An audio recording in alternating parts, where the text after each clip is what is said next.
Welcome to Chillin' 101. We hope this video helps. In this video, I will explain how to learn music beginners. Easy method. Start by learning 5 basic notes and simple rhythms on any instrument, practice 10 minutes daily, and use a metronome to keep steady timing.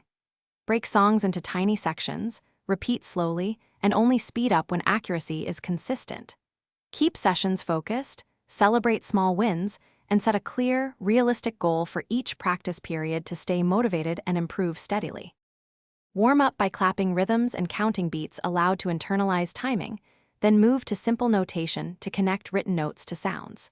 Practice matching pitch by singing intervals and short melodies before playing to strengthen your musical ear. Use slow, repeated practice to train fingers and brain together, gradually increasing tempo only when accuracy is maintained. This balanced approach builds lasting fundamentals and makes songs easier to learn over time. If you're finding this helpful, please like and subscribe to support the channel and get more simple music tips.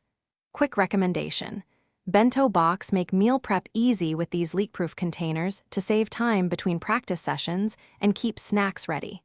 Check the description for the link and other deals so you can grab them if you like the idea.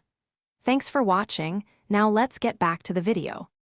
Create a consistent practice routine with 2 or 3 focused blocks of 15 to 25 minutes, each including warm-ups, technical drills, and song application. Start sessions with finger or vocal warm-ups, then spend concentrated time on challenging spots, and end by playing a piece you enjoy to reinforce learning. Record short clips weekly to objectively track progress, tweak goals, and celebrate small improvements to stay encouraged and motivated along the way. Thanks for watching. Consider subscribing if we helped you.